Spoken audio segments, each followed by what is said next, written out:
ओम नमो भगवते वासुदेवाय।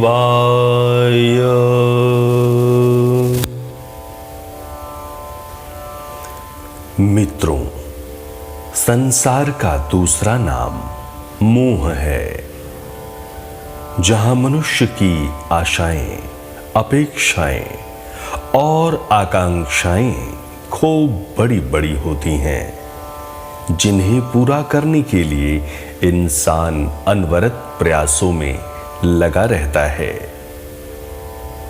किसी को सफलता मिलती है तो किसी को निराशा हाथ लगती है, और यही जीवन है। हमारे ऋषि मनीषियों ने जीवन के इन्हीं समस्याओं से बाहर निकालने के अनेकानेक रास्ते बताए और जीवन में सुख और आनंद का मार्ग प्रशस्त किया। आइए आज हम गीता ज्ञान से समस्याओं का समाधान के पहले भाग में श्रीमद् भगवत गीता के श्लोकों में छुपे हुए उन सूत्रों के बारे में जानते हैं, जिससे जीवन की हर परेशानी का होगा समाधान।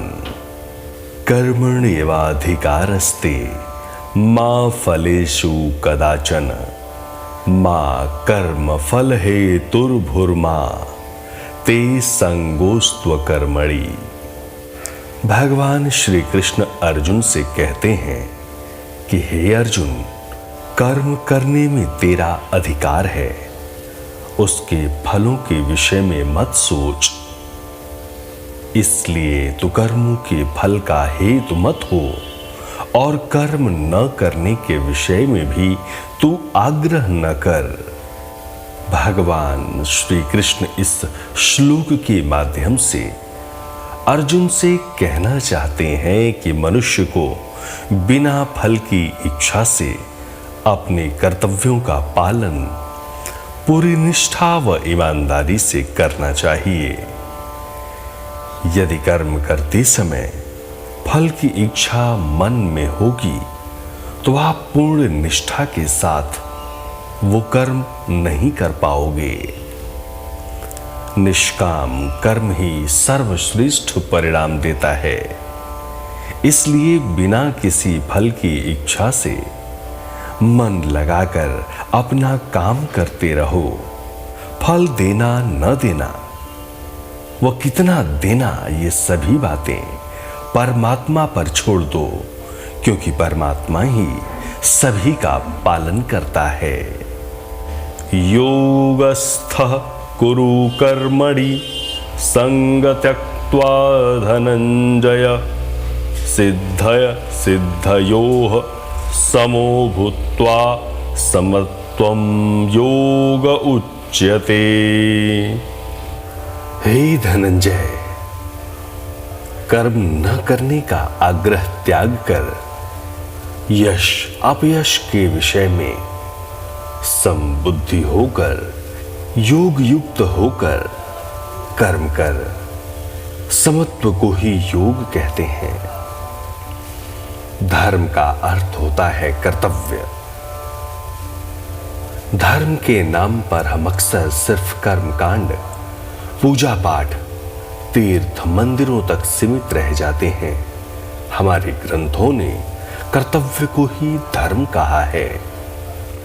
भगवान कहते हैं कि अपने कर्तव्य को पूरा करने में कभी यश अपयश और हानि लाभ का विचार नहीं करना चाहिए। बुद्धि को सिर्फ अपने कर्तव्य यानी धर्म पर टिकाकर काम करना चाहिए। इससे परिणाम बेहतर मिलेंगे और मन में शांति का वास होगा।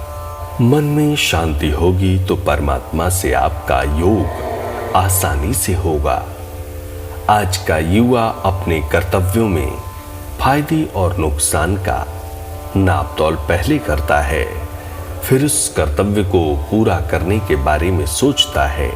उस काम से तात्कालिक नुकसान देखने पर कई बार उसे टाल देते हैं और बाद में उससे ज्यादा हानि उठाते हैं। नास्ति बुद्धिर्युक्तस्य न चायुक्तस्य भावना न चाभावयतः शांतिरशांतस्य कुतः सुखम। योग रहित पुरुष में निश्चय करने की बुद्धि नहीं होती और उसके मन में भावना भी नहीं होती।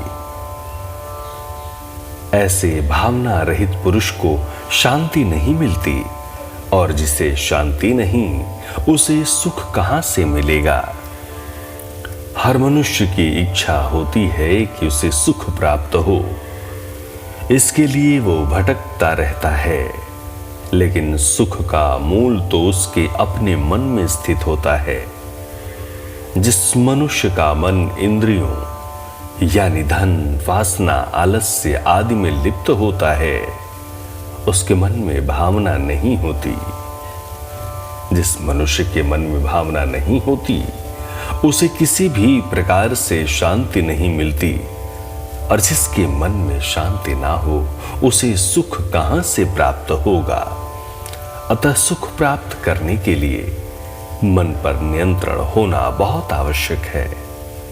विहाय कामान यः कर्मानुपुमान् शरति निष्प्रिय निर्ममो निरहंकार स शांतिमधिगच्छति। जो मनुष्य सभी इच्छाओं व कामनाओं को त्याग कर ममता रहित और अहंकार रहित होकर अपने कर्तव्यों का पालन करता है, उसे ही शांति प्राप्त होती है।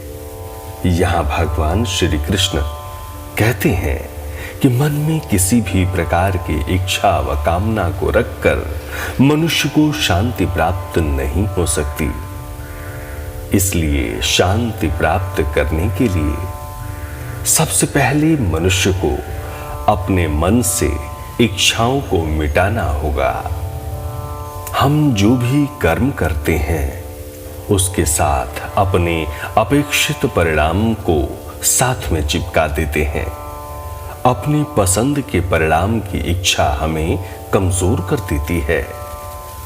वो ना हो तो व्यक्ति का मन और ज्यादा अशांत हो जाता है।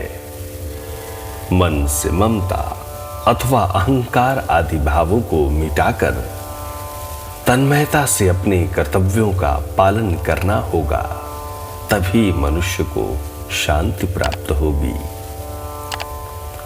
ओम नमो भगवते वासुदेवाय।